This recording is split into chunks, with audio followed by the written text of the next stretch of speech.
Students, आज हम हमारा एक न्यू चैप्टर स्टार्ट करने वाले हैं। अभी तक हमने चैप्टर नंबर 6 तक कवर कर लिया है जो हमारा था हीट। अब हमारा जो नेक्स्ट चैप्टर है चैप्टर नंबर 7 वो भी हीट से ही रिलेटेड है, हीट ट्रांसमिशन।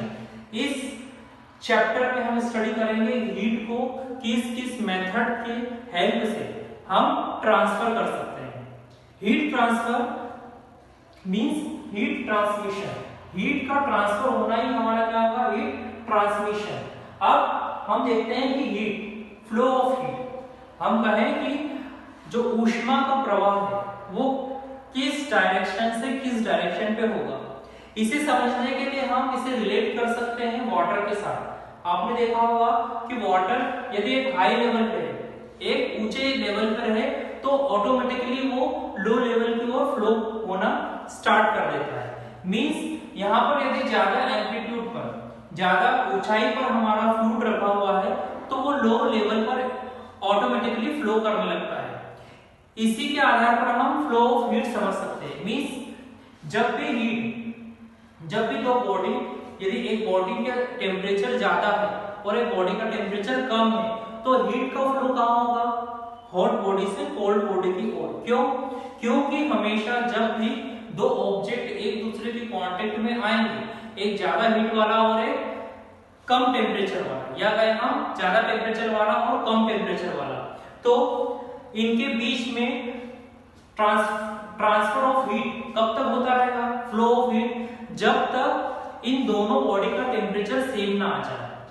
आपने देखा होगा कि फ्लो ऑफ वाटर का फ्लो भी कब तक होता है, जब तक हमारे दोनों ऑब्जेक्ट में वाटर का लेवल सेम हो जाए, तब तक फ्लो ऑफ वाटर होता रहता है। मींस हाई लेवल से लो लेवल की ओर वाटर का फ्लो होता रहेगा जब तक कि उन दोनों का लेवल सेम ना हो जाए।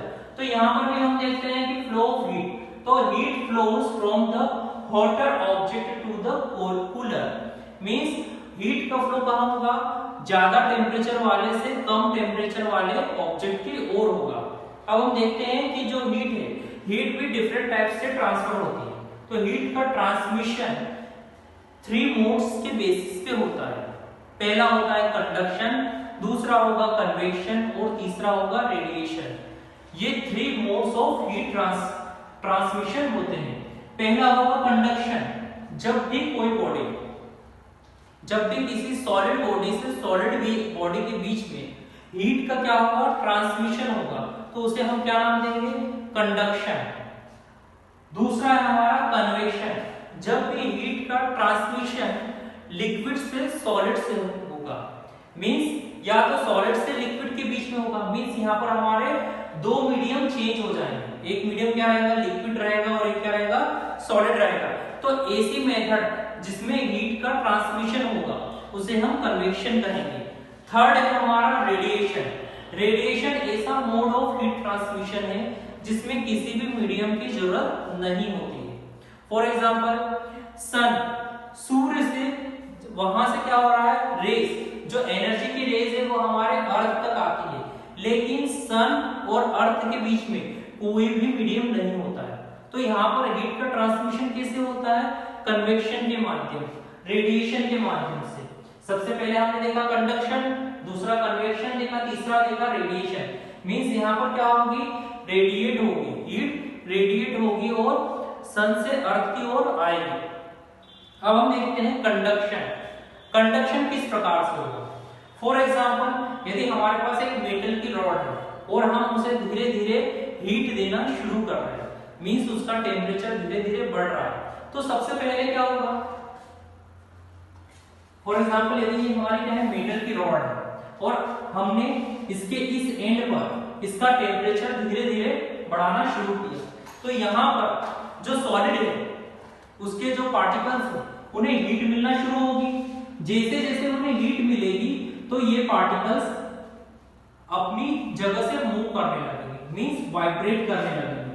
फिर जैसे ही इन्हें हीट मिल जाएगी तो इनके कांटेक्ट में दूसरे पार्टिकल्स आएंगे जो कोल्ड होंगे, तो क्या होगा, जो हॉट पार्टिकल्स है वो इन कोल्ड पार्टिकल्स को अपनी एनर्जी देना या ट्रांसफर करना शुरू कर देंगे। तो धीरे धीरे हम देखते हैं कि इस मेटल की रॉड के इस एंड से जो एनर्जी का ट्रांसमिशन है हीट का ट्रांसमिशन है वो धीरे धीरे धीरे धीरे इस मेटल रॉड के इस सेकेंड एंड में होता है। मींस क्या हो रहा है कि जैसे जैसे पार्टिकल्स कांटेक्ट में आ रहा है हीट के, वैसे वैसे इनका टेम्परेचर बढ़ रहा है। और जैसे ही इस रॉड के इस एंड तक, पहला एंड हमारा ए, दूसरा एंड बी, यहां तक हीट का ट्रांसमिशन होगा और सभी का टेम्परेचर सेम होगा, तो हीट का ट्रांसमिशन रुक जाएगा। मींस क्या हुआ है, पूरी मेटल की रॉड का जो टेम्परेचर है वो एक समान हो गया है, तो यहाँ पर हीट का ट्रांसमिशन हो गया। मींस जो पार्टिकल्स थे मेटल के ही कांटेक्ट में आए और मेटल को ही क्या किया, सॉलिड से सॉलिड में ही एनर्जी का ट्रांसमिशन हुआ या कहें हीट का ट्रांसमिशन हुआ, तो इसे हम कंडक्शन कहेंगे। एक दूसरा एग्जांपल देखते हैं हम। मान लीजिए कि जो ये हॉट मेटल की रॉड है, हमने इसे वाटर में क्या किया, मर्ज किया। हमने पानी के अंदर इस गर्म लोहे की रॉड को डुबोया। अब क्या होगा, जो हीट है ऑटोमेटिकली ट्रांसफर होने लगेगी हॉट बॉडी से कोल्ड बॉडी की ओर, और ये प्रोसेस चलती रहेगी। कब तक चलती रहेगी, जब तक कि वाटर का टेम्परेचर और इस मेटल की रॉड का टेम्परेचर सेम ना हो। जब इन दोनों का टेम्परेचर सेम हो जाएगा तो हीट का ट्रांसमिशन भी रुक जाएगा।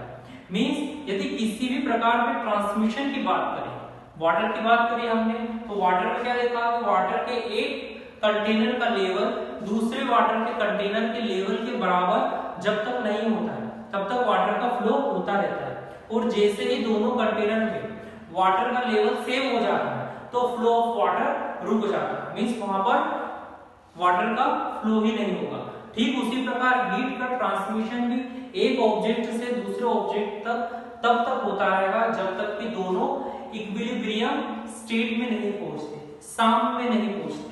Means rate of forward equal to rate of backward के बराबर नहीं होता, तब तक हीट का ट्रांसमिशन होता रहेगा।